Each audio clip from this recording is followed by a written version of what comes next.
সুবহানাহু ওয়া তাআলা যাকে যত পছন্দ করেন তাকে যত পরীক্ষার মধ্যে দেয়,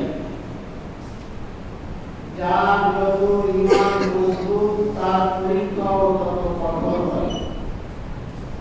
আল্লাহ যারা নৈকট্য লাভ করে, আল্লাহ যারা অতি নিকটতম হয়ে যায়, তাদের পরীক্ষা জটিলতর হয়। কেন যে আল্লাহ রাব্বুল আলামিন যে ঈমানের স্টেজ রেখেছেন, সবচাইতে এক নম্বর স্টেজ যে ঈমান, যে মুমিনের, সেই মুমিনের মর্তবা যেমন, ফজিলত যেমন, সম্মান যেমন বেশি, তার পরীক্ষাও তত কঠোর হয়। উপমাস্বরূপ আমরা একটু যদি মুসিবত আসে, নামাজ রোজা ছেড়ে দিই। আমাদের এমনই ঈমান দুর্বল যে একটু যদি আমাদের উপরে ঝামেলা আসে, সাংসারিক হোক, ব্যবসায়িক হোক, কাজ কামে হোক, এই নামাজ আমরা ছেড়ে দিলাম, আল্লাহকে ছেড়ে দিই। আপনাকে সমস্যা থেকে বের করার দায়িত্ব আল্লাহ, মুসিবত থেকে বের করার দায়িত্ব আল্লাহ, বিপদ থেকে মুক্তি দেওয়ার মালিক হলেন আল্লাহ। আল্লাহ আপনার দায়িত্ব নিয়েছেন যে তুমি আমার কাছে এসো, আমি তোমাকে বিপদ মুক্ত করব, ভয় মুক্ত করব, তোমার অভাব মুক্ত করব। তো আপনি তা না করে ছেড়ে দিলেন আল্লাহর রাস্তা। তাই আমাদের ঈমান কতটা দুর্বল যে একটু আমাদের যদি চাপ পড়ে যায়, মানে আমাদের ব্যবসার চাপ, যদি ভাই আমাদের ব্যবসায় খুব চাপ, ব্যবসার চাপ বেচা কিনা হয় না, রুজি রোজগার হয় না, রুজি রোজগার হবে তখন আমাদের ব্যবসা করবে, তখন নামাজ পড়বে। তো ব্যবসাটা তো চালাবে আল্লাহ, আল্লাহ তো বরকত দিবে, আল্লাহ আপনাদের বিপদ থেকে উদ্ধার করবে। তো আল্লাহর দরজা তো ছেড়ে দিয়েছেন আপনি, আল্লাহর গেট ছেড়ে দিয়েছেন, বলবেন কোথায়? আল্লাহ একটা ঘর বানাচ্ছেন দুনিয়ার মধ্যে, জায়গায় জায়গায়, যার নাম মসজিদ। ইন্নাল মাসাজিদা লিল্লাহি তাআলা ফালা তাদউ মা'আল্লাহি আহাদা। নিশ্চয় মসজিদ হলো আল্লাহর ঘর বানিয়ে দিলেন। আল্লাহ সবসময় রহমতের দরজা, এই মসজিদের গেট খোলা রয়েছে।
যখন দুই একবার জিজ্ঞাসা করলেন, বিবি বলেন স্বামী তাহলে এটা আল্লাহর হুকুম নাকি? হযরত ইব্রাহিম নবী মাতার ইশারা দিয়ে বললেন এটা আল্লাহর হুকুম হয়েছে বিবি, এই জায়গায় তোমাকে আমি রেখে চলে গেলাম। বিবি হাজেরা মুখ দিয়ে আওয়াজ বের হয়, ইন্নাল্লাহা মা'ানা, নিশ্চয় নিশ্চয় আল্লাহ আমাদের সঙ্গে রয়েছে। আল্লাহ যখন আপনাকে অর্ডার দিয়েছে, হুকুম দিয়েছে, তখন সর্বশক্তিমান আল্লাহ আমাদের হেফাজত করবে। একটা মহিলা মানুষ নির্জন মরুভূমি এলাকার মধ্যে একাই ফেলে রেখে তার স্বামী চলে যাচ্ছে। আল্লাহর হুকুম, পরীক্ষা কত বড়, পরীক্ষা কত জটিল বুঝছেন তো? আল্লাহর হুকুম হলো এখানে রেখে তুমি চলে যাও। ফিলিস্তিনে আবার ঘুরে চলে গেলেন। হযরত হাজরা আলাইহিস সালাম চিন্তা যদি করতে জানে এখানে কি করে থাকবো, মানুষজন লোক নাই জন নাই, খাবো কি থাকবো কি করে? তাহলে আজ আমরা যারা হজ করি এই হজের আরকানগুলো আমরা জানি। আল্লাহ রাব্বুল আলামিন যেমন তাদের কঠিন পরীক্ষা নিলে তাদের স্টেজ কত উঁচা করলেন। হযরত হাজরা আলাইহিস সালাম ওই মক্কায় নির্জন মরুভূমি এলাকায় একাই বসবাস করতে লাগলেন। কোনো মানুষ নাই, জন নাই। হযরত ইব্রাহিম নবী কিছু খেজুর দিয়ে গেছিলেন আর রসটিকাতে পানি। একদিন দুই দিন পরে খেজুর শেষ হলো, পানি শেষ হয়ে গেল। আর মরুভূমি এলাকায় যেদিকে তাকায় শুধু পানি পানি পানি পানি, কোনো পানির কোনো রকমের নাম নিশানা নাই। হযরত হাজরা স্তনের দুধ শুকিয়ে যাচ্ছে, কি করে হযরত ইসমাঈলকে দুধ পান করাবে? এই জন্য বিবি হাজেরা একটা মক্কার প্রতীক আছে, একটা পাহাড়, জানতো দুইটি পাহাড়, যার একটা নাম হলো সাফা আর একটা নাম হলো মারওয়া। এই সাফা এবং মারওয়া পাহাড়ে গিয়ে বিবি হাজেরা সাফাতে যাবে। পানি চারদিকে ঘুরে ঘুরে পানি পাওয়া যাচ্ছে কিনা, আবার ওখান থেকে ছুটে আবার নিচে নামে, আবার মারওয়াতে যাবে। এই সাফা মারওয়া, মারওয়া সাফা, সাফা মারওয়া, এইভাবে বিবি হাজেরা একবার নয় দুইবার নয় 7 বার সাফা থেকে মারওয়া, মারওয়া থেকে সাফা করলো। পানির কোনো খোঁজ পাওয়া গেল না।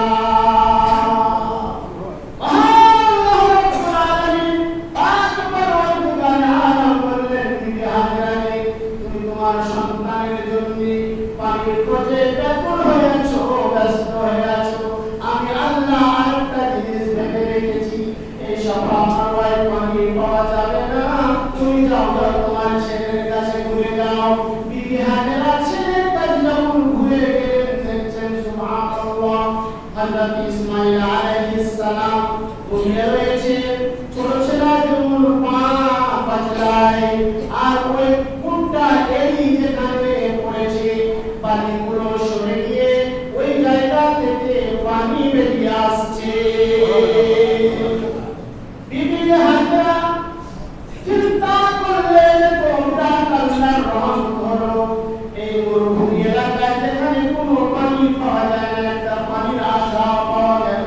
ওই জন্য বিবি হাজরা পানি দিয়ে চারিদিকে পানিটাকে ঘিরে দিলেন, আর ওই পানিকে বললেন পানি জমজম। জমজম হলো সুরিয়ানি ভাষা, মানে থেমে যা থেমে যা, বহে বহে অন্যদিকে বাড়াস না।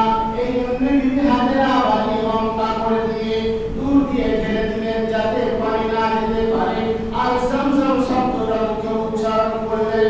আল্লাহ তাবারক ওয়া তাআলা বলেন, বিবি হাজেরা তোমার মুখ দিয়ে জমজম শব্দ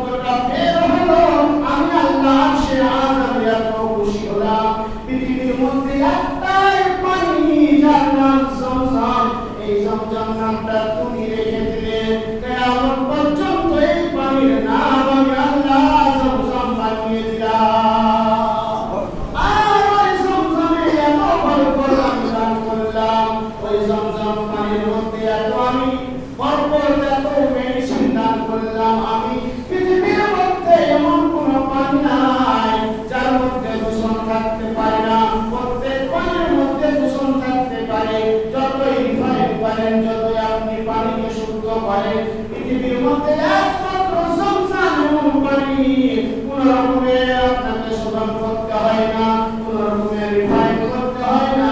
আর সংসারের মতো দূষণমুক্ত পানি আর খুঁজে পাওয়া যায় না। আমার প্রায় নবী বললেন দুনিয়ার মধ্যে সব পানি বসে বসে পান করা হলো আদব, কিন্তু জমজম পানি এই পানিকে দাঁড়িয়ে কিবলামুখী পান করা হলো আদব। এই পানি যারা যে নিয়তে পান করবে আল্লাহ রাব্বুল আলামিন সেই বান্দার সেই নিয়ত পূরণ করবে। আর বড় বড় রোগ ব্যাধি এই পানির দ্বারাই নির্মূল হয়ে যাবে।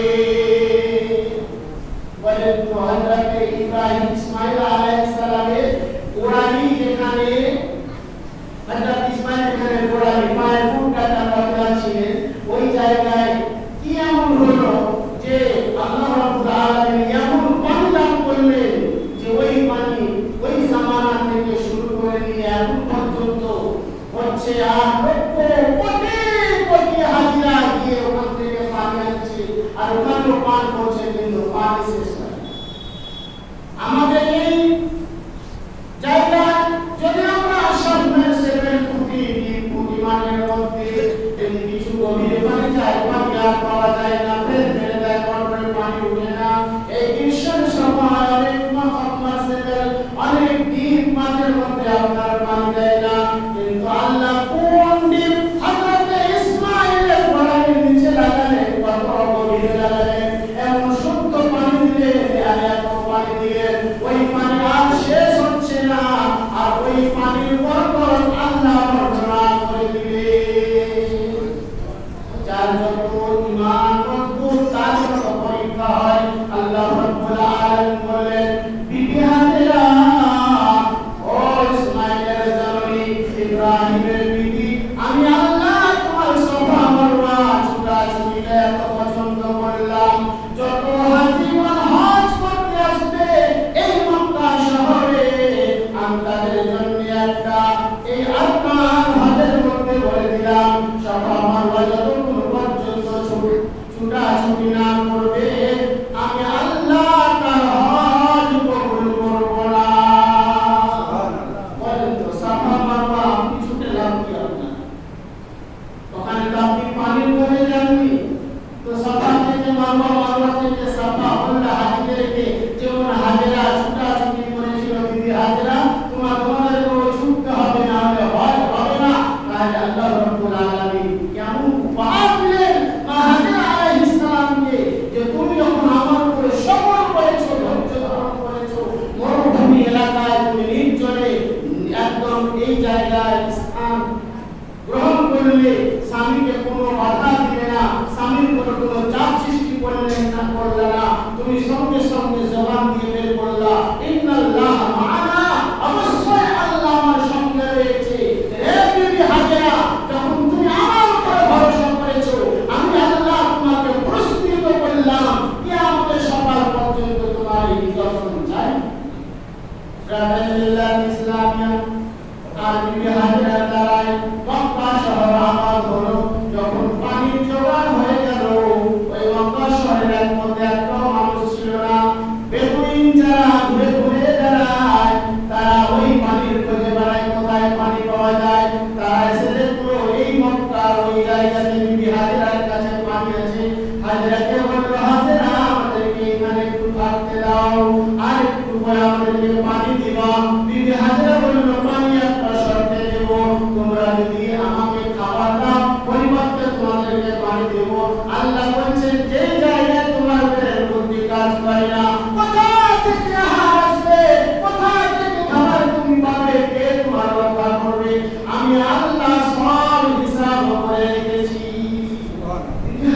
চিন্তায় পড়ে গেছিলেন, খেতুন শেষ, পানি শেষ, খাবো কি আর পান করবো কি, আর বাচ্চাকে কি করে বাঁচাবো। আল্লাহ বলছেন তুমি আমার কাছে ধৈর্য ধারণ করেছো, আমাকে ডেকেছো, আমি আল্লাহ তোমার খাবারের ব্যবস্থা করবো, আর তোমার ওসিলায় আমি আল্লাহ মক্কা নগরীকে সাজিয়ে দেব।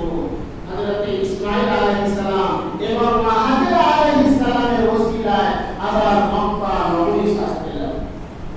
মিল্লাত ইসলামিয়া এইভাবে বেদুইনরা মা হাজেরাকে খাবার দেয় আর মা হাজেরা তাদেরকে পানি দেয়। আস্তে আস্তে আস্তে আস্তে মক্কার মধ্যে একটা জমজমাট গ্রাম হয়ে গেল। ওই গ্রাম আস্তে আস্তে শহরে পরিণত হলো। আর ওই শহর আজকে পৃথিবীর মধ্যে এক নম্বর শহর। এক নম্বর শহর হলো মক্কা।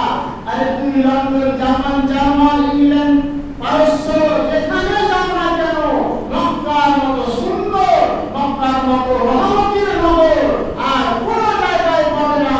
কারণ মক্কায় যদি তুমি এক রাকাত নামাজ আদায় করো, আমার আল্লাহ বললেন 1,00,000 রাকাতের নামাজের সওয়াব আমি আল্লাহ এক রাকাতে দেব।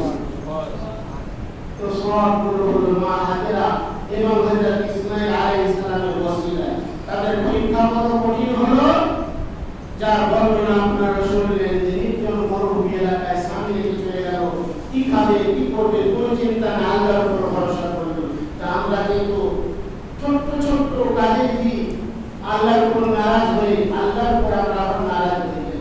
আল্লাহ কি নারাজ হবে, আমরাই নারাজ হয়ে যাই। মসজিদ আছে ছেড়ে দিই, রমজান মাসে মসজিদে এসে আর মসজিদে আর কোনো ব্যবসা করতে পারো। তো আল্লাহ বলছে তুমি আমাকে ছেড়ে দিলে, আমি তোমাকেও ছেড়ে দিলাম না। তোমার রুজিতে বরকত হবে না, সংসারে শান্তি হবে না, তুমি কোনো জীবনে শান্তি পাবা। শান্তি দেওয়ার মালিক তো আমি আল্লাহ। তুমি আমার কাছে আসা ছেড়ে দিলা, তো আমিও তোমাকে ছেড়ে দিলাম। যাও, তুমি কি করে পাচ্ছো? তোমরা আল্লাহর সামনে পাল্লা দিয়ে আপনি পারবেন না। তাই সকলে আমরা যেন আল্লাহকে ডেকে আল্লাহর